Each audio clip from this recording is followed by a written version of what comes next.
Buenas tardes, buenas noches. Hola, bueno, es un placer para DBT Iberoamérica el día de hoy encontrarnos aquí en esta clase abierta donde estaremos hablando de autismo. Hoy nos acompaña la licenciada en psicología Laura Otone. Ella es coordinadora de un equipo de DBT y directora de la Fundación ECO.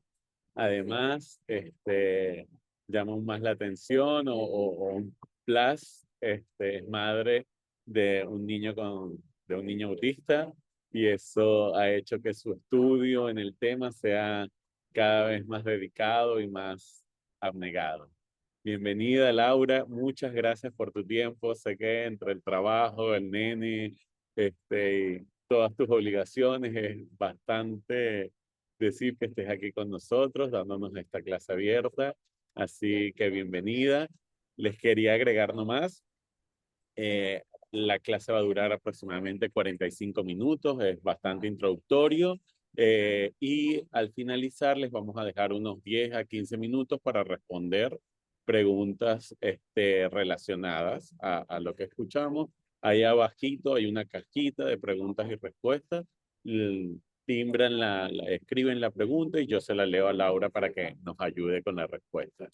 Bienvenida, Laura, todo tuyo Gracias, el Tony. panel.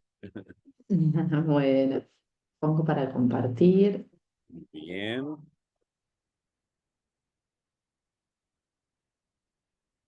hablé mucho, Laura, te di toda la... Laura está en Buenos Aires también, en Argentina. Ahí te estamos empezando a Estoy. compartir. Muy bien,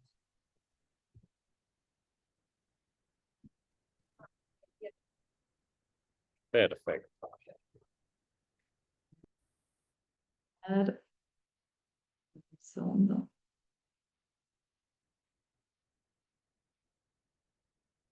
Dame un segundo, que ahí estoy con. Está muy bien, está muy bien. ¿Sé qué le pasó? ¿No? No sé, recién lo probamos, ¿eh? Pero no pasa nada, estamos en vivo. Estamos en vivo, estamos Sí, en sí. vivo para meter más presión. Nada, tranqui, no pasa nada. Ve el lado positivo, aún no te he dicho cuántas personas ya están conectadas. Ah, Un poco más de muy presión. bien, un poquitito. Ahí va. Ahí estamos, ¿se ve bien? Sí, yo veo perfecto. Ok. Adelante. Bueno, buenas tardes, buenas noches. Buenas tardes y buenas noches, ¿es? No sé si mucha gente de Argentina o de otros Sí, lugares. Bueno, gracias por la presentación. Es un honor estar acá compartiendo un poco de información de autismo y de esta nueva adaptación que se viene palpitando, que va a haber un entrenamiento. Eh, Vamos a arrancar. Bien, ahí está. Una de las cosas que me parece importante presentar es por qué una adaptación de DBT para autismo y por qué sería importante que digamos, se adapte un protocolo como el de DBT. Bueno, primero, ¿y por qué justamente DBT? ¿No? Primero, están creciendo las tasas de autismo. Se cree que uno de cada 100 niños tiene autismo. Y en el último tiempo, si ustedes miran las tasas de prevalencia, en el último tiempo se está diciendo que en Estados Unidos uno de cada 31 niños tiene autismo. ¿Y por qué DBT? ¿No? Nos podríamos preguntar.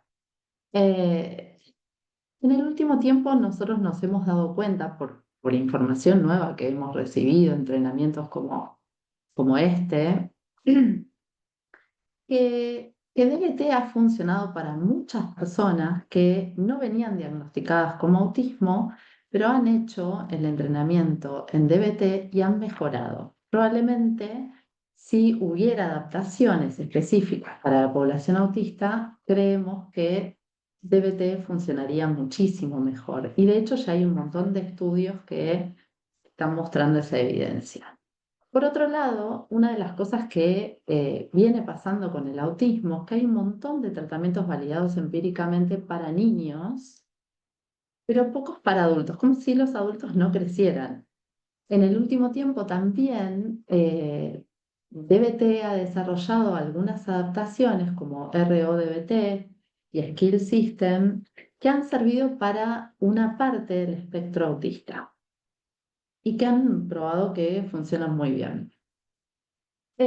Por otro lado, justamente DBT es una propuesta dialéctica, ¿sí? Que balancea un poco lo que es la aceptación y el cambio, estrategias de aceptación y estrategias de cambio, y al mismo tiempo es una propuesta neuroafirmativa, ¿sí? Eh, y el abordaje también, ahora vamos a ver un poquitito más en detalle cada cosa, y el abordaje es en equipo.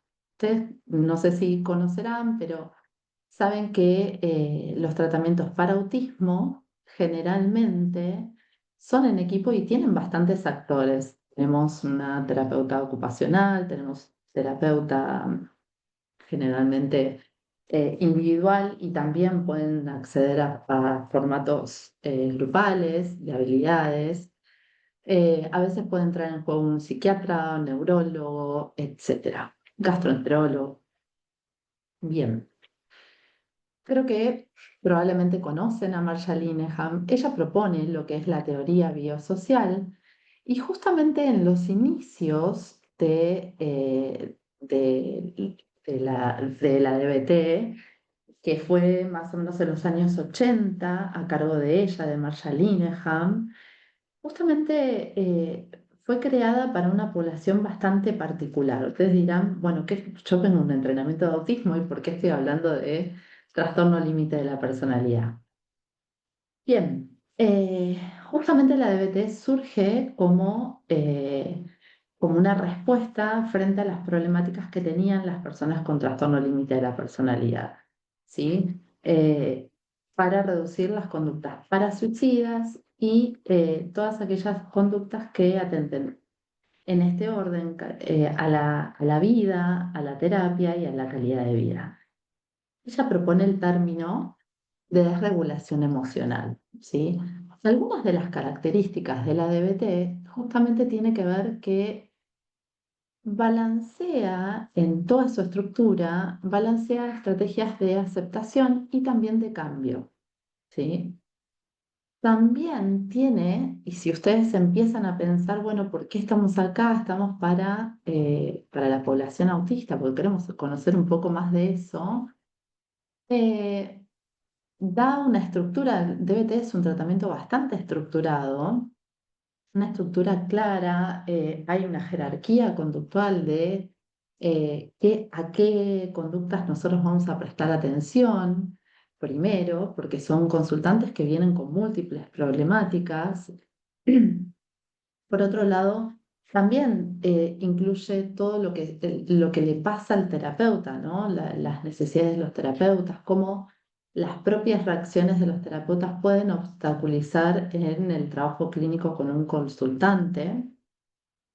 Es un modelo bastante compasivo, ¿sí? Y a la vez compatible con la investigación y justamente ha tenido un montón de adaptaciones a un montón de patologías y poblaciones. Y justamente el desafío de DBT es cómo estirar DBT para otras poblaciones, otros desafíos, sin que deje de ser DBT. ¿Sí? Vamos a hablar un poquitito más del modelo de DBT para después pasar un poquitito a todo lo que es autismo y las adaptaciones.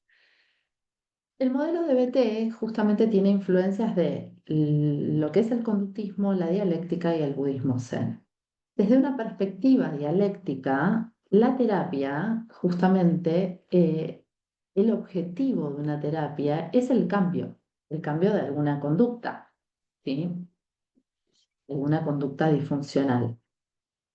Pero para cambiar esa conducta necesitamos pasar por una aceptación, ¿sí? De lo que me está pasando.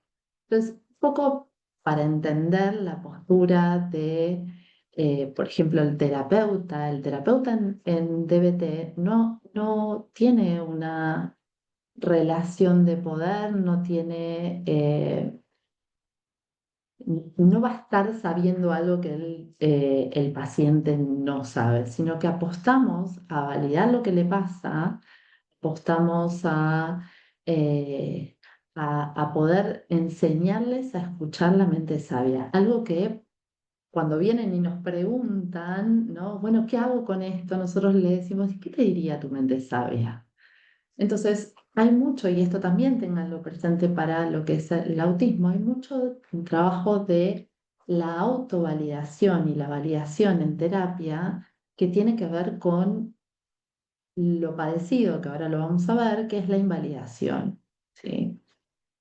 Bien. Eh, entonces, un poco, digamos, la visión dialéctica que ofrece DBT tiene que ver con que no hay una verdad, ¿sí?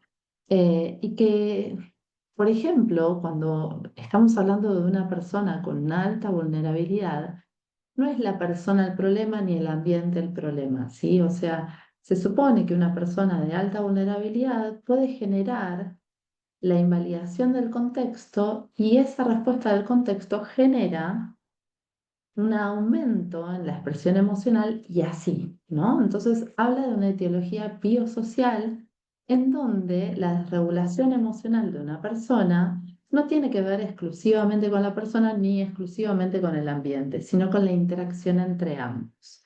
Va a hablar de una vulnerabilidad emocional y un ambiente invalidante. Esta interacción, ¿sí?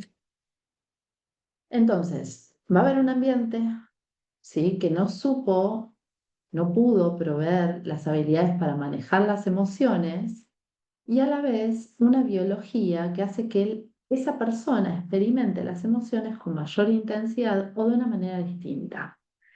Si nosotros empezamos a pensar en el autismo, empezamos a pensar también que hay un ambiente que no muchas veces no entiende lo que le está pasando a la persona y un cerebro, una biología, donde encontramos un cerebro hiperconectado, ¿sí? Y justamente un ambiente que no entiende esa hipersensibilidad, por ejemplo, y lo lee como un capricho. Bien, cuando nosotros hablamos de DBT estándar, hablamos de la vulnerabilidad emocional, que esto va a cambiar un poquitito en la adaptación de DBT para autismo, se refiere a una alta sensibilidad, una respuesta emocional de alta intensidad y un lento retorno a la calma. ¿Sí? Y cuando habla de un ambiente invalidante, no habla de un ambiente que ha sido malo, sino un ambiente que responde de una manera inapropiada a las necesidades o a las experiencias privadas de una persona, especialmente durante un periodo de la infancia. Entonces, esto puede ser minimizar, trivializar, responder de manera extrema a la comunicación de preferencias y reforzar intermitentemente la escala emocional. ¿Qué quiere decir esto? Por ejemplo, vamos a ponerlo en una persona autista. Bueno, pero estás en el pelotero, estás con vinieron todos tus amigos, ¿qué te puede estar pasando? Anda a disfrutar con la música, todo lo que da, ¿no? Esa persona no pudiendo tolerar la música, los ruidos, los estímulos.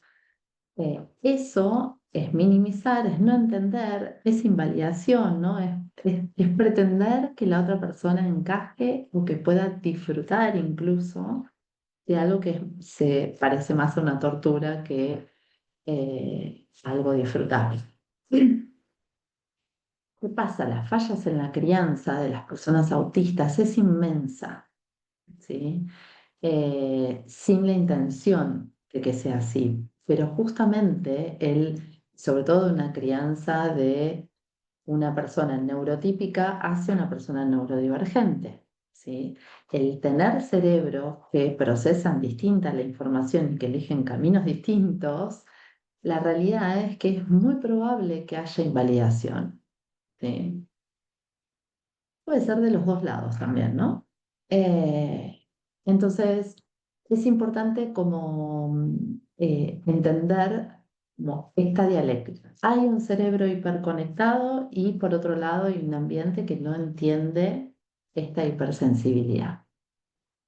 ¿Cuál es el problema de un ambiente invalidante? Y que no enseña a etiquetar las experiencias privadas de una manera adecuada, que no enseña tampoco a regular sus emociones, ni tampoco a confiar en sus propias experiencias como respuestas válidas para los eventos. Sí enseña al individuo a invalidarse y a buscar en el ambiente las claves para saber cómo responder. Y podríamos pensar, si estamos ya seteados con tema autismo, podría ser que también lleva el masking, ¿sí? Bien. ¿Cómo se piensa la conducta problema en DBT? Bueno, la conducta problema en DBT se piensa como un intento de solución a un problema que es la desregulación emocional, ¿sí? Entonces, justamente la conducta problema genera una suerte de alivio o disminución del malestar, ¿sí? Y por eso se repite, ¿no? Se actúa como un refuerzo negativo. Cuando nosotros pensamos cómo ayudar a una persona, lo que hace DBT es ayudar a cambiar esa asociación entre lo que estoy sintiendo y usar esta conducta problema para poder aliviar lo que estoy sintiendo, ¿sí? Entonces, a través de las habilidades, lo que se genera justamente es incorporar nuevas habilidades para manejar lo que siento de una manera más efectiva. Y acá nos podríamos preguntar, bueno, ¿cómo podría ayudar DBT al tratamiento de personas autistas? Se empiezan a pensar justamente una nueva adaptación que ya están trabajando Amara y Rachel, una nueva adaptación para el autismo, ya están estas dos que les había mencionado, RoDBT y Skill System, y justamente la base o el punto de partida tiene que ver con el paradigma de la neurodiversidad, ¿sí?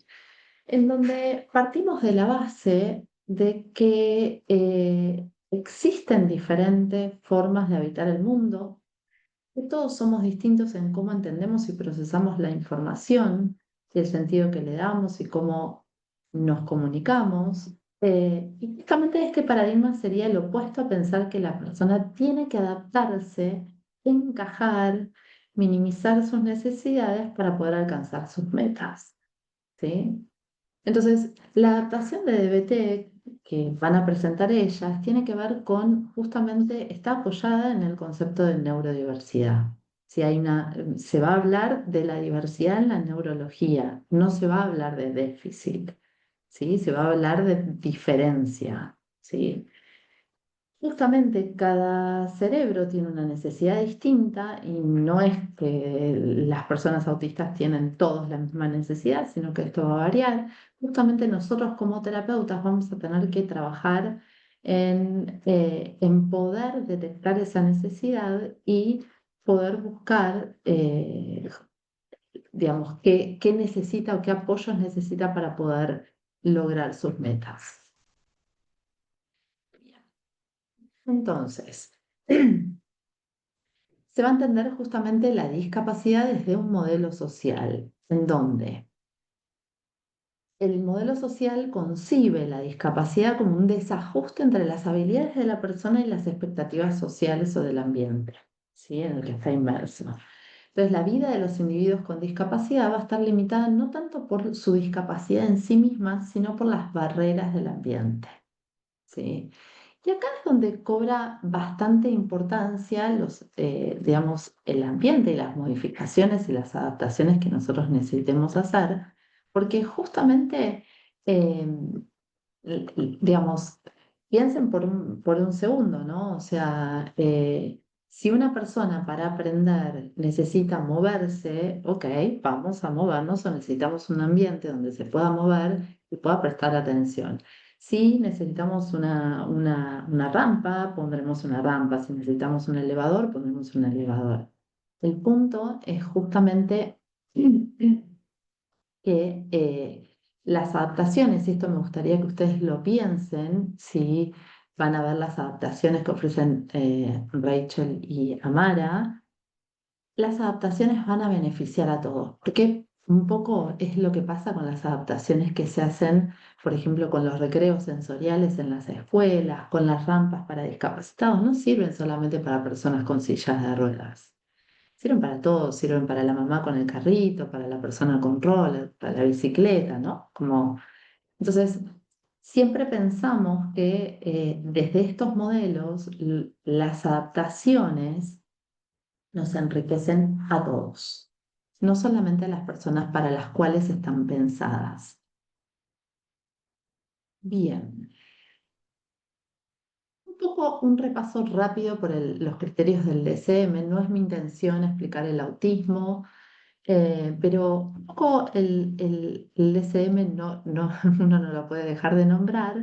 A la vez también hay muchas cosas que nos queremos apartar porque hoy por hoy estamos bastante lejos de lo que propone el DSM, pero quiero mostrárselos porque me parece importante que ustedes vean el cambio que se da en una visión más neuroafirmativa, cómo se aparta de lo que propone el DSM, que es un modelo que viene más del modelo médico, capacitista. Eh, el DSM lo que habla es que justamente con el DSM-5 pasa de ser categorial a bidimensional y aborda el espectro autista, lo trata como un trastorno del espectro autista en dos dimensiones. Por un lado, habla de déficit persistentes en la comunicación social y en la interacción social, y por otro lado, los patrones restringidos y repetitivos del comportamiento, intereses o actividades.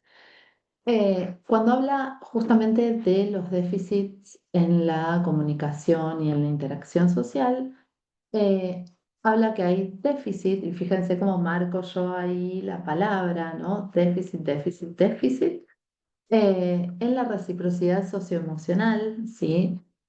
Lo que dice es que justamente pueden mostrar acercamientos sociales inusuales y usan estas palabras, ¿no? Problemas para mantener el flujo ida y vuelta normal de las conversaciones, una disposición reducida para compartir intereses, emociones y afectos, fallas para iniciar la interacción social o responder a ella. Después también marca que hay déficit en la comunicación no verbal, que pueden tener dificultades eh, eh, para mantener el contacto visual, en el lenguaje corporal, que tienen por ahí falta de expresividad en el rostro, en el uso de los gestos y déficits también en las relaciones, en el desarrollo, en el mantenimiento y en la comprensión de las relaciones. Entonces, marca básicamente que hay dificultades para ajustar su comportamiento para encajar en diferentes contextos sociales y dificultades para compartir juegos, hacer amigos, como si hubiera, esto presten atención porque son cosas que después las damos vuelta un poquitito con el modelo más neuroafirmativo, ausencia aparente de interés en las personas. En la otra categoría, ¿sí? En la otra dimensión, tenemos los patrones restringidos y repetitivos del comportamiento, en donde marca que puede haber estereotipias motoras simples, alinear juguetes, jugar con partes inusuales de los juguetes, por ejemplo, dar vuelta a un autito, ecolalias, etcétera. También insistencia en la uniformidad, la adherencia inflexible a rutinas o patrones de conducta verbal o no verbal ritualizados. Puede haber angustia extrema frente a pequeños cambios, dificultades en las transiciones, patrones de pensamientos rígidos, necesidad de tomar siempre, por ejemplo, la misma ruta o comer lo mismo. Perdón. Eh, y algo que aparece, y intereses altamente restringidos y fijaciones, fíjense cómo lo menciona, ¿no? Nosotros lo vamos a hablar como intereses especiales o SPINS en inglés.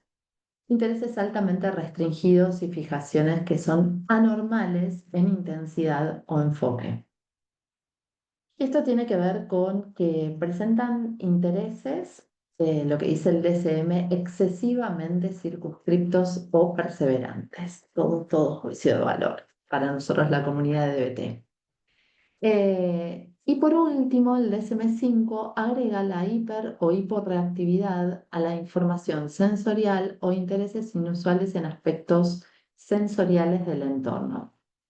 Esto quiere decir que pueden tener como, por ejemplo, fascinación con determinadas luces, con determinados movimientos, pueden tener indiferencia al dolor o a la temperatura, bien, a los olores, las texturas. Y algo que en la clínica nos sirve mucho para determinar si es un trastorno de la conducta alimentaria o alguna otra situación, es que tienen que estar presentes desde un periodo temprano, ¿no? Entonces, y una salvedad que dice el DCM, aunque pueden no manifestarse plenamente hasta que las demandas sociales excedan las capacidades limitadas, ¿sí? Eh, bien. Y el otro ítem que agrega el DSM es que estos síntomas causan alteraciones clínicamente significativas en su funcionamiento social, ocupacional u otras áreas del funcionamiento actual. Esto es el DSM, ¿sí? Lo que veníamos usando no hasta hace mucho. Una de las cosas que justamente yo les decía, esto está parado, digamos, el DSM habla desde un modelo médico donde se habla de trastorno, déficit, y el modelo social lo aborda todas estas características como diferencias, ¿sí? Nosotros como terapeutas venimos entrenados, y toda la gente que trabaja en autismo hace mucho tiempo viene entrenada en el modelo médico y en el DSM, ¿sí? En donde había que volver más neurotípicos, que no parezcan tan neurodivergentes. Con lo cual, esto, digamos, es bastante nuevo para nosotros, para nuestra comunidad, y justamente el trabajo en el modelo médico tenía más que ver con encontrar esas fallas, encontrar esos déficits y repararlos y hacerlos o hacerlos menos visibles, ¿sí? Entonces, el supuesto por debajo de todo esto es cuanto más neurotípico parezca, va a tener mejor calidad de vida, ¿sí? El problema es que esto lleva a todas intervenciones que son bastante traumatizantes y justamente eh, el problema es que muchas cosas, por ejemplo, antes las conductas regulatorias como los steaming o los spin, los intereses especiales, se les pedía que no lo hagan o se medían o se les decían, bueno, quédate quieto, y se premiaba con un interés especial. Eh, Hoy por hoy se entiende esto como conductas regulatorias que son necesarias para poder hacer otras cosas, entonces, y que esto tiene que ver con que molesta más a otros, pero ayuda a la persona autista para poder estar, ¿sí? Bien. Con respecto a justamente esto viene en la línea del capacitismo, ¿no? De pensar que hay un funcionamiento que es el neurotípico, que es el normal, el esperable, o es incluso superior. Y esto lleva obviamente a los prejuicios, a la discriminación, ¿sí? Entonces, todo esto se construye, estos deberías se construyen alrededor de este modelo médico hegemónico. Bien, y cuando hablamos de un modelo afirmativo de la neurodiversidad, eh, justamente hablamos de el autismo como un tipo diferente del sistema nervioso que incluye diferencias dentro y fuera en lo sensorial, en la comunicación y en el procesamiento de la información. ¿Sí? Ustedes saben que la terapia afirmativa también ayudó en su momento, en el año 73 creo, se elimina el DSM-2 a la homosexualidad como un trastorno mental. eh, y justamente la terapia afirmativa ahí tiene mucho que ver eh, en poder reconocer, no solamente en sacarlo como trastorno mental, sino en validar las identidades LGBT+. Y esto es un movimiento que me parece que también se está gestando en el autismo, que tiene que ver con no esconder el autismo, sino validarlo y mostrarlo como identidad. Hoy por hoy la gente autista sale en redes y dice, bueno, a mí me presentaron como mamá de niño autista, pero hoy por hoy la gente autista sale en redes, habla de lo que le pasa y para mí son las personas que más pueden explicar la experiencia autista. Y uno de ellos es Matt Lowry, que es activista autista y también es terapeuta, que él lo que hace es revisar el DSM y lo que hace es postular que justamente lo que dice el DSM difiere bastante de lo que experimenta una persona autista. Entonces, lo que dice es que es problemático porque es capacitista y que no... Esto pasó también con Marshall Linehan cuando hablaba de los trastornos límite de la personalidad, que decía, che, el DSM no describe lo que le pasa a una persona con TLP. Bueno, hoy por hoy estamos en estas instancias con el autismo, ¿no? Eh, él lo que dice es que todo lo que le pasa a una persona autista tiene que ver con, está relacionado con la neurología, que justamente tienen cerebros que están hiperconectados, tienen muchas más sinapsis que las personas neurotípicas y esto influye en todo. Esto apoyado un poco en la teoría de la poda neuronal insuficiente, ¿sí? Bien, entonces él lo que dice es, sí, con respecto a los criterios del DSM, con respecto al primer criterio, dice sí, las personas autistas presentan una comunicación distinta, tienden a desviarse del tema y hablar apasionadamente, fíjense el lenguaje que es muy distinto, y no son menos sociables, que tienden a hablar apasionadamente de lo que les interesa, sobre sus intereses especiales y a no participar en conversaciones triviales. De hecho, lo superficial no les interesa. Por otro lado, también a veces necesitan estimularse mientras hablan o mirar cosas más interesantes mientras hablan. Mirar a los ojos a veces no les permite concentrarse del todo. ¿Sí? Y otra de las cosas que dice es que debido a estas diferencias de comunicación, las personas autistas tienden a ser rechazadas por las personas neurotípicas porque se les condiciona a creer que por ser distintos son menos sociables, ¿no? Eh, y que justamente el ser sociable habría que ver en qué ambiente se mide, ¿sí? Que por ahí en determinado, yo siempre hago el chiste que el ambiente de sistemas es un ambiente en donde hay bastante población del espectro y que esto no es un problema.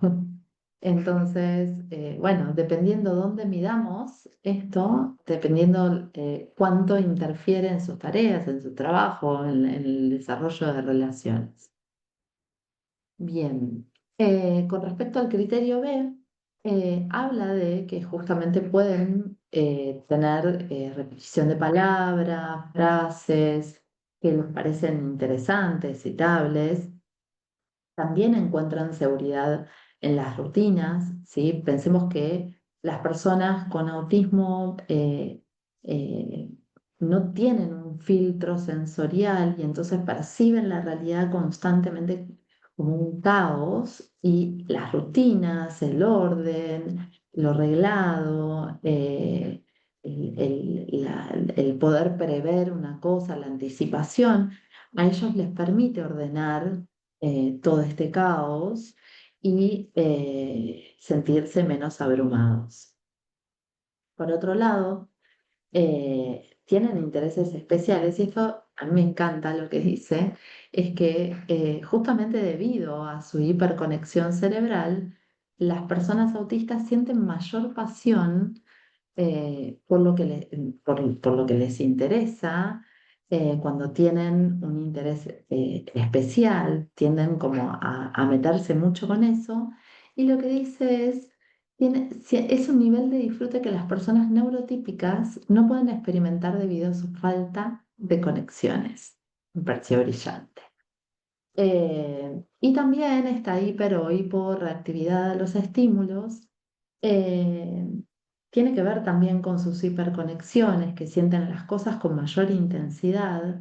eh, y sin embargo, también a veces pueden sentirlas con menor intensidad. Por ejemplo, el tema de la temperatura. Pueden salir corriendo atrás de algo que les interesa en remera con 2 grados bajo cero, porque ponen el interés en otra cosa, no porque no sientan el frío, porque está depositado en otra cosa, sí, y priorizan otros estímulos.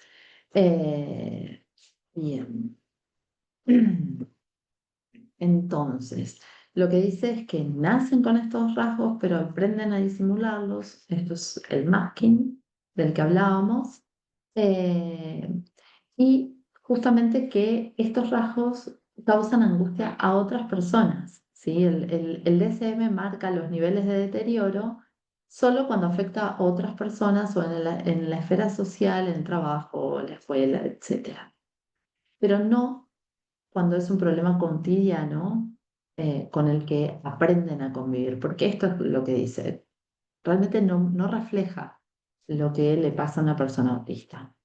Y él propone este cuadro, ¿no? Que también se presenta en la adaptación de DBT para autismo, en donde dice que, bueno, básicamente explica toda la experiencia autista desde una perspectiva no capacitista, donde habla que tienen diferencias en la propiocepción, ¿sí? En cómo perciben el propio cuerpo, ¿sí? A veces puede aparecer un balanceo, el girar sobre sí mismo, pararse en punta de pie.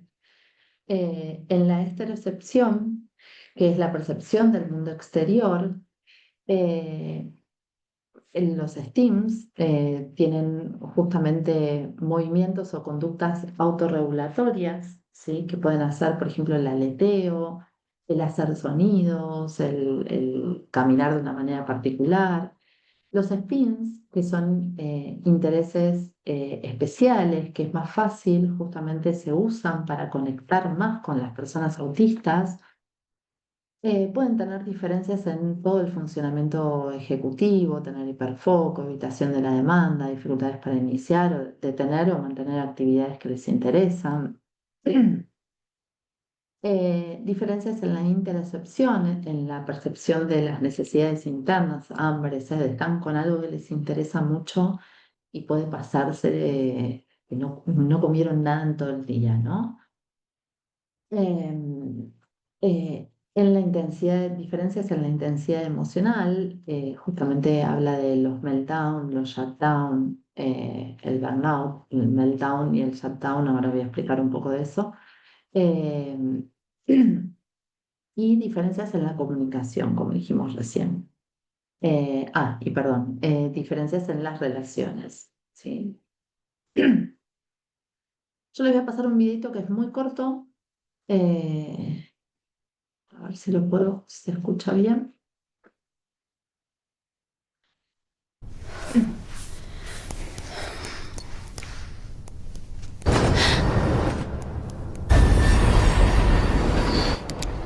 We're sorry to announce the train has been delayed. Please listen for further announcements.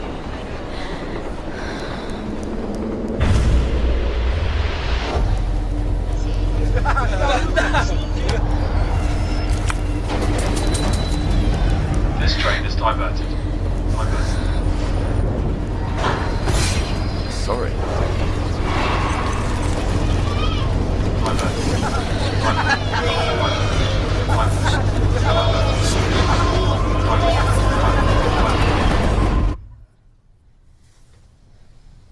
I'm autistic.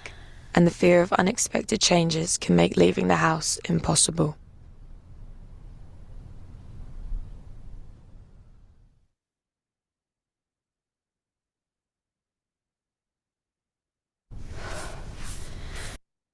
Ahí está.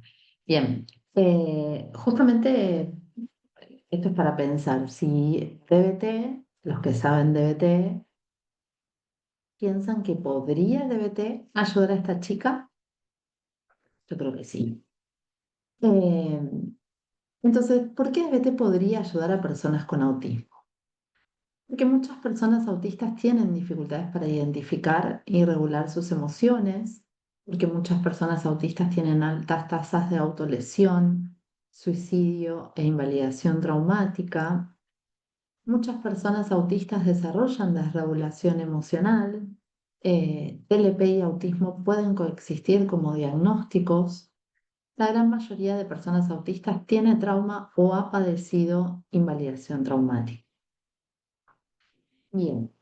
Y acá tenemos de vuelta a Marcia.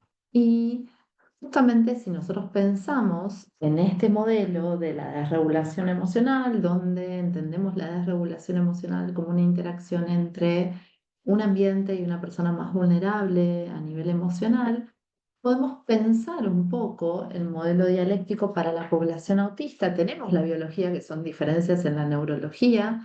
Tenemos la parte social que tiene que ver con el ambiente invalidante, la invalidación traumática, que ha recibido un ambiente que no entiende, un cerebro que funciona distinto, ¿sí? Eh, Bien, y tenemos toda la parte de esta vulnerabilidad emocional que explica Matt, ¿sí? Que no la voy a volver a explicar, pero tenemos toda la vulnerabilidad emocional en las personas autistas, tiene mucho que ver con la neurología, ¿sí? Entonces, justamente tiene que ver con en percibir el cuerpo de manera distinta, la percepción de las necesidades internas, ¿sí? Y a nivel sensorial vamos a tener hiper o hiposensibilidad, ¿sí? Y se van a agregar a los sentidos convencionales que aborda DBT estándar, se van a agregar el interoceptivo, propioceptivo y el vestibular, que es el que tiene que ver con el equilibrio y el movimiento. Entonces, ¿cómo se da la desregulación emocional en el autismo? Bien, tenemos tres formas, que justamente el meltdown es el colapso, pero es una respuesta muy intensa frente a una sobrecarga que puede ser sensorial, puede ser emocional o social, y que tiene más que ver con una respuesta para afuera, ¿no? Con gritos, llantos. El shutdown es un colapso que le dicen más interno, ¿no? O sea, es como un cierre, la persona se retrae, pero también es el mismo nivel de crisis y también tiene que ver con sobrecarga que puede ser sensorial, emocional o social. Y el burnout es algo más en el mediano y largo plazo que tiene que ver con un periodo de exposición a estas sobrecargas o de masking que hace que la persona quede como en un estado de agotamiento profundo. Cuando hablamos de ambiente invalidante, perdón, cuando hablamos de ambiente invalidante, hablamos justamente de que las personas con autismo tienen muchas diferencias en cómo expresan sus emociones y las personas que los rodean van a tener muchas dificultades para interpretar las necesidades, ¿sí? Entonces, esto lleva también a tener crisis, explosiones, a no reaccionar, a dejar de decir lo que les pasa, porque como un estado de indefensión o de explosión, ¿sí? Oscilando entre esos dos extremos. Y una de las cosas que tiene mucho que ver con DBT. Hablamos de la invalidación traumática, ¿sí? Las personas con autismo, desgraciadamente, padecen una invalidación que es traumática y es diaria, ¿sí? El solo hecho de estar procesando de manera distinta y tener cerebros hiperconectados y tener otras necesidades hace que vivan en un estado de confusión todo el mundo dice, ah, no, pero necesitas esto, no, anda al pelotero que te va a encantar, ¿no? Una cosa dual, siento una cosa, pero el mundo me dice que es otra. Y esto es lo que hace que justamente empiecen a invalidar lo que están sintiendo, ¿no? Como algo que está mal, no, no debería sentirme así, ¿no? Y empieza justamente todo este entorno, empieza a transmitirle a la persona que ella es el problema, que está mal sentirse o pensar como está pensando, que sus necesidades no son válidas, ¿sí? Entonces, lo que empieza a pasar es que empieza a autoinvalidarse, pero justamente esto es lo que nosotros recibimos en el consultorio, ¿no? Personas con mucho trauma, que justamente no vienen con un hecho traumático de abuso en la infancia, sino con algo que ha sido como eh, mucha vulnerabilidad al bullying, a la negligencia, a falta de apoyos en el ambiente, barreras comunicacionales que no tiene que ver justamente con lo biológico, con ellos ser más vulnerables, sino no tener un ambiente que pudo proveer los apoyos que necesitaba, ¿sí? Y entonces el trauma en el autismo tiene más que ver con una acumulación de experiencias adversas, así como si fueran microtraumas acumulativos, y algunos autores hablan de la exclusión como una herida crónica, ¿sí? Como esta cosa de ser ignorados, no responderles, los miran y no les responden, ser forzados a interactuar, el mirarme a los ojos, el ser malinterpretados, el no ser elegidos, ¿sí? Hacen un grupo de amigos y no lo invitan a la casa, el todos se están riendo y no entiende por qué, ¿sí? Y por otro lado, la parte médica, ¿no? Bueno, cuando hay mucha crisis, bueno, medicamos, ¿sí? Y eso es una forma también de violencia. Bien. Entonces, ¿cómo sería un enfoque dialéctico y neuroafirmativo para autismo?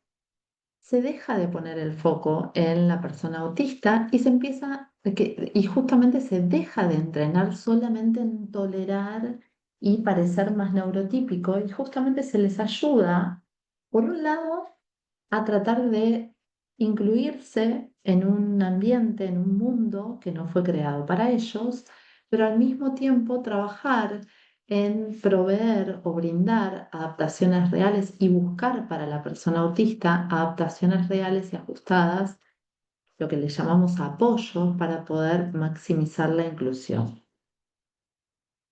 Entonces, y lo último, el modelo que propone DBT es el modelo Ascent, que tiene que ver con justamente asegurarnos que de brindar apoyos y objetivos afirmativos, tener en cuenta la parte sensorial, los stimming, los spins, la estructura, todo esto se va a incorporar en el tratamiento de DBT estándar.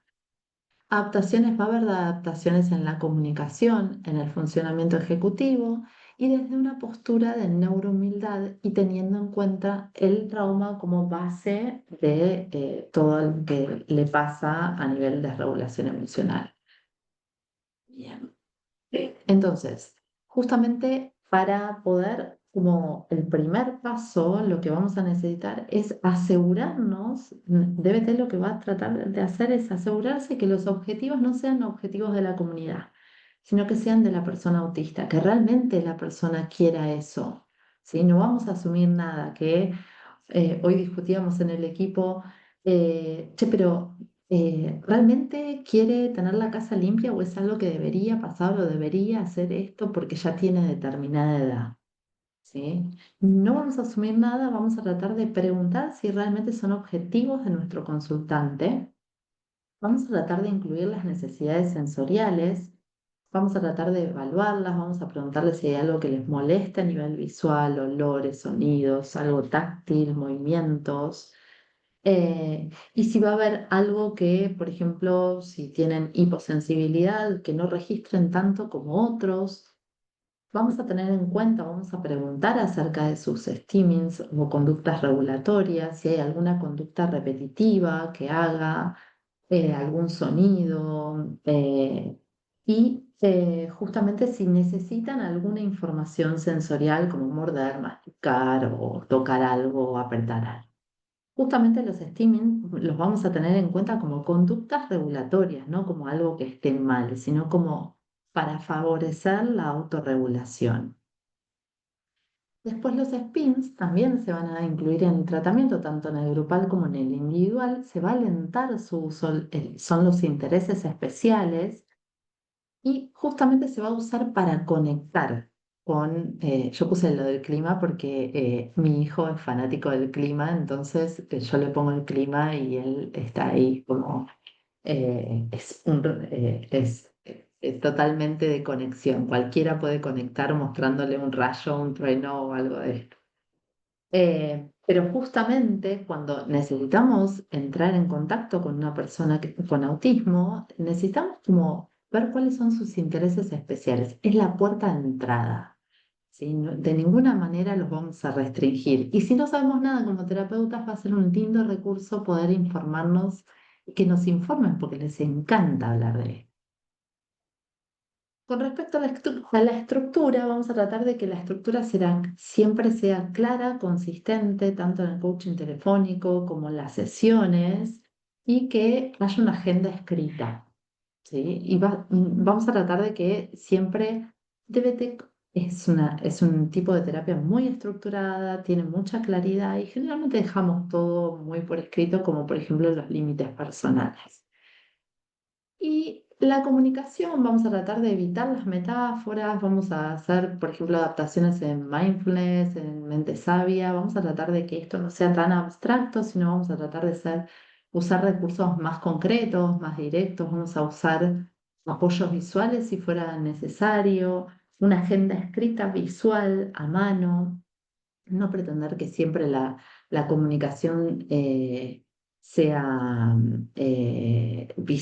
verbal, por ahí la comunicación no verbal también tenemos que tenerla en cuenta, pero saber que podemos malinterpretarla si somos neurotípicos. Vamos a dar mayor tiempo de respuesta y vamos a tratar de tener presente la postura, ahora lo voy a explicar. Con respecto al funcionamiento ejecutivo, vamos a tratar de pensar, vamos a preguntar si funciona mejor por escrito, si le tenemos que avisar el turno, si necesitamos como poner una alarma, si se olvida cosas, vamos a planificar. Eh, Todo esto vamos a tenerlo en cuenta a lo largo de todo el tratamiento. Vamos a tener en cuenta que pueden tener fallas a nivel ejecutivo. Con respecto a la neurohumildad, justamente lo que vamos a hacer es tener presentes que que no sabemos cómo funciona su cerebro y que un neurotípico no puede hacer suposiciones de un cerebro neurodivergente porque simplemente procesan distinto. Entonces siempre vamos a estar desde una postura de mucho respeto. Vamos a preguntar, vamos a adoptar una postura curiosa por saber qué es lo que le pasa, cómo lo siente, ¿sí? Y hablan de justamente ser auténticos, ¿sí? Y por último, va a ser siempre, vamos a tener en cuenta esta invalidación traumática que va a recorrer las personas y todo el trayecto de estas personas desde la infancia, con lo cual va a estar muy basado desde esas dificultades y estas cosas que viven a diario, ¿sí? Bien, y creo que acá, justamente desde una perspectiva de DBT neuroafirmativa, un poco lo que se piensa es que el autismo es un neurotipo, no es una enfermedad a curar. Las personas autistas tienen diferencias que son innatas, que han sido crónicamente invalidadas, generando desregulación emocional, altas tasas de suicidio y conductas de autodaño. Las habilidades de BT se podrían pensar como apoyos para disminuir el malestar y funcionar más efectivamente en un mundo que no fue diseñado para ellos. Ningún tratamiento debería tener como objetivo cambiar a la persona neurodivergente ni convertirla en más neurotípica. DBT promueve la aceptación de la condición y sus rasgos buscando la mejor forma de convivir con ellos. Las diferencias en el neurotipo autista necesitan de una adaptación de DBT para hacerla más efectiva y más afirmativa. Y el objetivo es descubrir sus metas y que se conviertan en su brújula para construir una vida que valga la pena ser vivida. Y eso es todo. No sé si, Tony, ¿estás por ahí? Sí, sí, aquí estoy. Muchas gracias, Lau. Nada. Bueno, tenemos unos minutitos, para responder algunas preguntas. No nos queda mucho, sin embargo, bueno, si tienen alguna pregunta, la cajita ahí abajo. Si no, pueden dejarla también en todas nuestras páginas, todas nuestras redes sociales, DBT Iberoamérica, o a través del mail coordinación@dbtiberoamerica. Laura, un gran placer escucharte, y estoy seguro que para todos los asistentes también lo fue. Muchos de los asistentes también ya están inscritos en el entrenamiento, así que nos vemos pronto. Gracias a todos y todas también por el interés en este tema. Sé que van a ayudar a muchas personas, y eso es lo más lindo de la DBT, que ayudan a personas a vivir una vida que valga la pena vivir. Gracias a todos y todas, y nos despedimos por aquí. Lau, un millón. Gracias, Tony. Gracias. Chao, chao.